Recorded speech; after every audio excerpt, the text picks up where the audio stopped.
On this clip, we get the first look of our main character, James, by using a series of POV and mid-range shots to show his actions.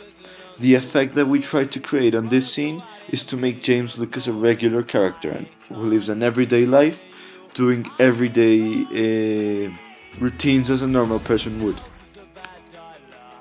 We added as a predominant audio cheerful music. This was made so that the audience doesn't know what's coming next and they basically stay focused on what's going on, the present of the film. In terms of mise en scene, we added different props to enhance the household effect that we were trying to create on the audience. We added different household items such as the one on screen right here, which is an electrical shaving machine, different toothbrushes, cups, and basically household items to enhance this effect on the audience. Also, lighting, key lighting was used, basically daylight and natural lighting was also used in the scene, and the sounds that you can hear in the background are basically ambient sounds, diegetic ambient sounds that were not generated by any technology. Also, the cuts between every shot are very fast paced. This is because we had to manage time really well and did not want to spend so much time in a small portion of the film. And since this is a not very significant part of the film, we didn't want to spend so much time on it. On this next scene, we introduce our new character, the dealer, with a series of different shots. We have different over-the-shoulder shots, mid-range shots, dual shots, single shots of many different elements on the scene. We decided to use a series of close-up shots on the dealer to highlight the gestures and of disbelief when James hands over the money.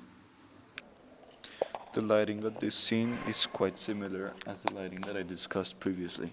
It consists of key lighting used by the sunlight, and we also use different props such as the envelope that you see on screen containing the money. Also, the cuts between every scene are quite fast paced. We did this so that the scene would be so much more fluent. The sound in this scene is basically all internal diegetic, meaning generated naturally. And the music added as a background is non-diegetic. Only the audience can hear it. And it enhances the effect of mystery and fear of James getting in such a risky situation. The effect that we tried to make right here, when the dealer tosses over the merchandise, is for the audience to think that the dealer is quite informal. Now we introduce the next setting, James's house, using a wide shot. On this next clip, we recreated the same effect as before by using fast-paced cuts of close-up shots of different objects and James manipulating them. Right here, when James takes the pill, we try to create as much of a realistic effect as possible, meaning realistic actions of a person under the influence of a certain pill, and we have an extreme close-up shot of his eye. And originally we were supposed to dilate the pupil, but for editing purposes we didn't do it. Once again, we decided to add non-diegetic music to add to the atmosphere of the scene. Here we see a full body and mid-range shot of James descending down the stairs, wandering around, and getting ready for the next scene that you will see right now. Now we get a series of full body and mid-range shots of James kneeling down and standing up. Here we have the most challenging part of editing in the whole film. We used an application to recreate a flying effect so that it appears that he has superpowers. This effect, of course, is quite shocking for the audience, since all the build up for the next scene was not what they expected. Next, we use a tracking shot to follow James around. At this point, the audience may be wondering what he will do next. Now we see James sitting down on a table, looking like nothing has happened. After all, he's just a regular guy who happened to be lucky enough to have superpowers from the pill. Now we have an arc shot, and we see James pull out quite an unusual prop considering the situation.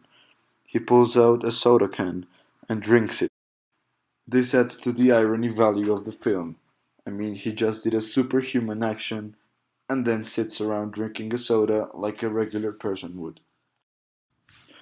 We are now introduced to our next character via a two shot. We see him rapidly approaching and asking for a picture, wondering how he started flying. We have a mid range shot and an eye level angle to highlight the gestures of both characters.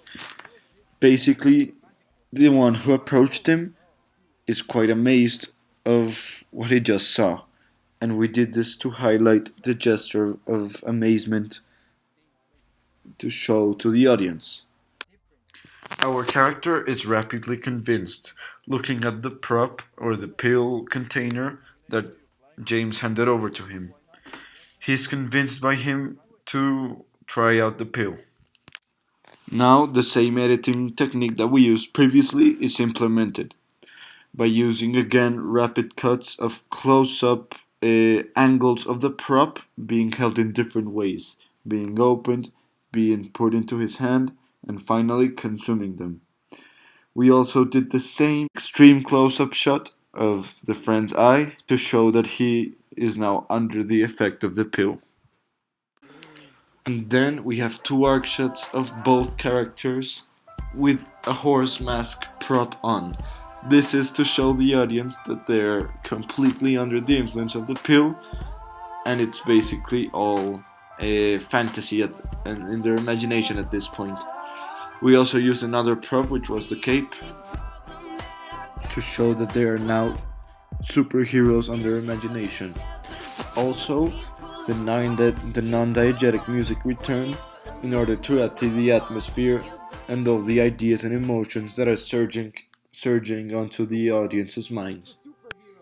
Finally, we end with the movie as soon as the hands touch. Then we cut to a different scene, showing a dual shot of both characters lying down disoriented and they don't know what just happened. We have a tilt camera move to basically summarize the whole film. It was just a fantasy on both characters' minds. This concludes my director's cut of the movie Bad Trip from the Anglo Film Festival 2016.